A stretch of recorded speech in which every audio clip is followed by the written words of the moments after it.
Enyigba ne Avenor eba ne nɔviwo katã do gba eyɔ basi ɖe mía ŋuti míaɖu azã kpena ne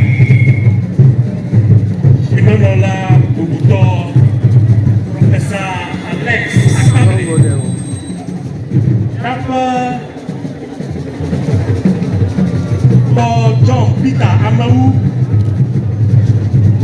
enye MP kɔna railway development nyawo dzi ke va no tɔla teƒe eƒe azã me kpea eƒe dukɔ ƒe sɔtakpeƒe ame Right Honorable Alban Sumana Kingsford Bagge le me yi ke wòdɔ ɖo ɖa òfin atɔ ene ɔva ɖo mía gba fia gã bubu yiwo yi ke do ɖe mía gba alo me yiwo do woƒe amedɔdɔwo ene ɔva kpa asi ɖe mía ŋuti ne míaɖu azã egba tɔgbi sakpaku sekelia me yi nye mía fia gã ne Avenor dukɔ tɔgbi amegavie so ame yi teƒe zikitɔ George Agbavɔ legba ke nye dusifiagã le nɔƒe Honorable Bernard Ahiafɔ míaƒe akatsi yehe ametsanutoa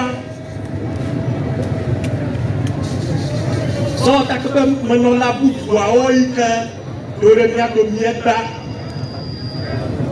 Honorable Martin Kovicheka dziɖuɖua ƒe me yi ke míaƒe nutoa me dzi kpɔm nutodzikpɔla alo míaƒe mɔmefia bubu yiwo yi ke do ɖe mía domie gba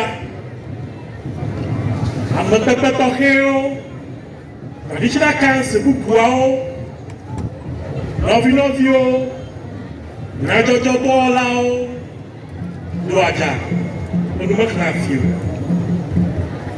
o ewɔ nam be matsi atsitre ɖe dzesidede xoxoawo dzi gake ɖe ne nye meviwo nɔviwo katã kpe ta gba o nye dzi medze ge o yate megawi me magayo me sia nɔviwo nye mete yɔ hã enumexlẽ afi o enye dzidzɔ gã menya gblɔ nam be yeƒe tata be míagaɖu míaƒe Avenozã Avenor tutuɖozã edzɔ be eve yi va yia míete ŋu ɖu azã o edze be akɔtadɔ aɖe nɔ anyi yi ke woyɔna be COVID-19 dumeviwo ƒe dedie nɔnɔ ta be awo ye wɔna aɖeke wɔke yi ke awoe be dumeviwo ƒe lãmesenyawo ava ɖe fu le mata eve yi va yia ye wo me míeɖu azã egba míazã ɖu eye madzi be maze mɔkpɔkpɔ ya ada akpe gã ne tɔgbi ahiãmadawo godome etɔ̃lia yi be fia eɖokui sakpe nɛ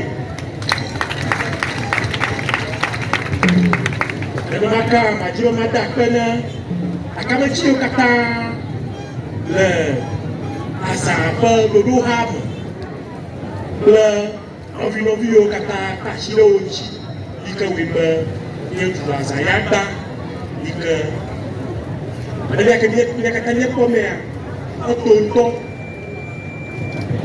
eye edze fifia to dze gato nɔviwo katã dɔ lɔ míegba bakpe madzi be maze mɔkpɔkpɔ ya ada akpe ne miaƒe dukplɔla Nana Akufo-Addo kple miaƒe sewɔtakpemenunɔla Honorable Abambadi wote ɖo ŋku mía dzi do woƒe amewo wova do mía do míegba eye míese wo ŋkɔ. Etsime madas pele míaƒe amekpekpe tɔxɛwo katã do ɖe mía do míegba. Wo katã le kplɔ ta. Miawoe va wɔ dɔ. Miawoe va wɔ nuteƒe na afinɔ. Medzi be ada akpe le nɔviwo katã tso ɖe eme eye ɔna yiwo katã míewɔ le tutuɖozã mea woda asi eme. Miaƒe datsugbagba yiyi, miaƒe health work, miaƒe beauty pageant yi ke yi dzi dumeviwo katã wo ɖokuiwo ɖe wɔna mea ebie yayra, ebie agbedzidzi, lãmesẽ abɔkaɖeka na wo. Ene ɔnɔ anyi sesĩe. Eƒe ya gatrɔa, miagadui wògato awo ya.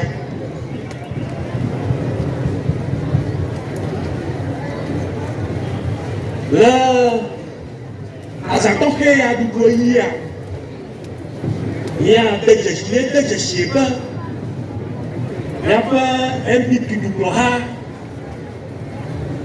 ewɔe be wova na mí Avenor efiahawo ƒe aɖaŋuɖeha gã si woyɔna be Traditional Council le 2017 14 December le mamea yeni va ɖoe anyi be míaɖu azã o etɔ̃lia ya ewoe se be na zã ya yi dzia menye nya vie dzɔ ge le Avenor. Avenor le ablɔɖi aɖe dzi. Avenor le mɔ yiyi aɖe dzi. Misi akpe ɖe ta.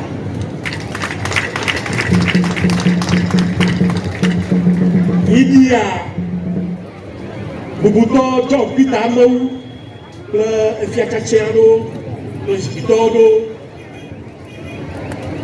kpe ɖe nye ŋutɔ ŋu ne míeyi ɖe Avenor ƒe me kpe ɖe míaƒe mɔmefia hã ŋu va yi de kpe to le míaƒe Avenor Traditional Council xɔtutu.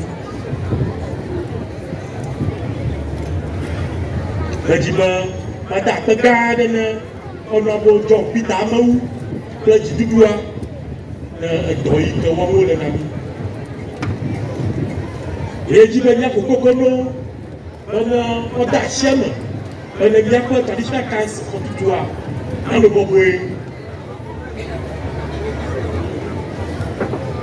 Eye míedzi be míaƒo kokono be míaƒe azã yi ɖum míelea ɔkɔe ada ɖe National Calendar of Festivals dzi. Ene dzesibe aɖe anɔ míaƒe azã dzi. Azã ɖuɖu nye eyi tɔxɛ aɖe yi ke ɖeɖoa ŋku aʋa yiwo míewɔ kple ŋgɔ yiwo ŋgɔyiyi dɔ yiwo míete ŋu wɔ le ƒea me. Le yamea edze madri agblɔ edo adza be eƒe ya ƒe dzinu ade ƒe ŋkeke ewu agbea meɖo akametsi aɖewo anyi yi ke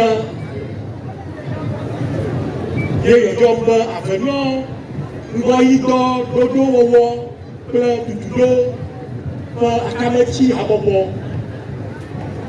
Wonye dumeviwo nuteƒe aɖewo yi ke yetsia ene wova kpa asi ɖe fiawo ŋuti, kpa asi ɖe edua katã ŋuti, kpa asi ɖe zikpitɔwo ƒe ame sia ame fia katã mía ŋuti ene edua ƒe ŋgɔyiyi natsɔ fu. Ɖeku misi akpe ɖe ta. Yetsia bubutɔ set aglago abe zimenɔla ne ƒe habɔbɔ ya alo nene ƒe akametsiwo.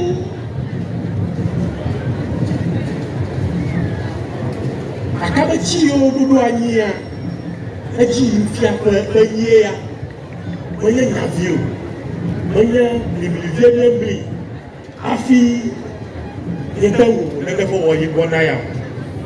Le yamea medzi be mada akpe tɔxɛ le mía nɔvi míaƒe senyala Peter Samlafo le woƒe aɖaŋuɖoɖowo. Adi be mada akpe le míaƒe zikpuitɔ George Agbavɔ le woƒe aɖaŋuɖoɖowo. Adi be mada akpe le mía nɔvi Joseph Kɔkuxɔgli le woƒe aɖaŋuɖoɖowo ƒe kpekpeɖeŋuiwo nam wòle mi abe dukɔ ene.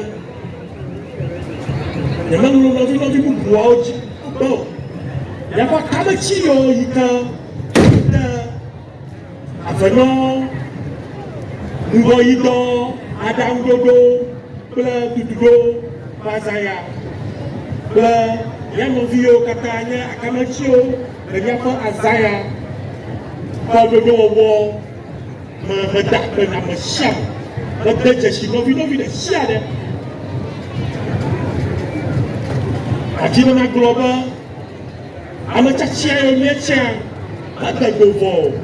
Bubuawo li yi ke míetsatsia ɖe ade habɔbɔ alo akametsiwo domi ta edzi megade dumevi aɖeke ƒo.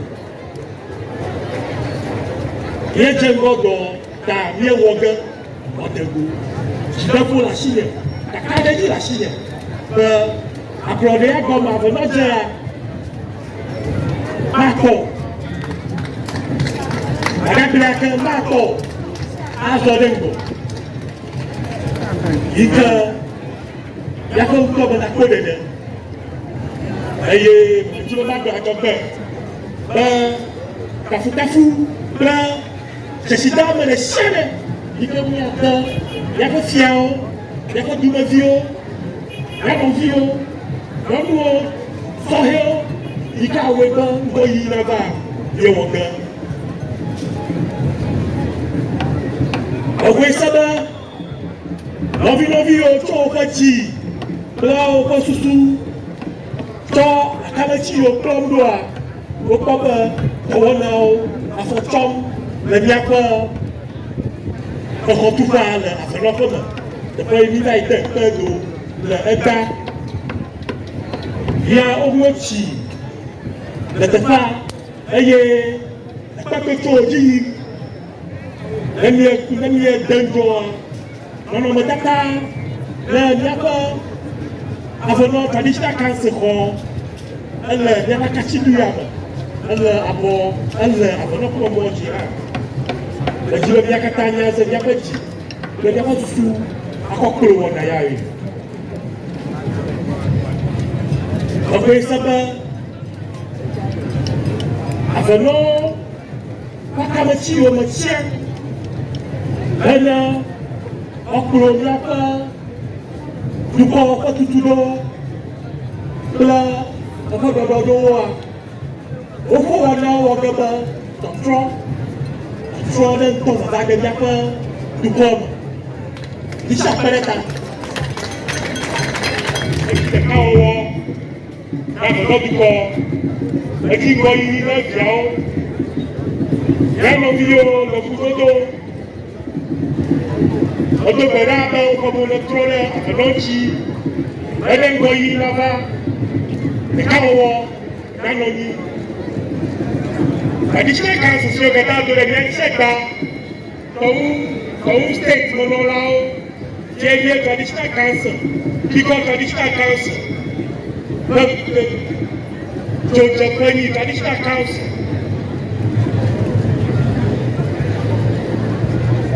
Traditional Council yiwo katã do gba mede dzitsi katã ɖeka.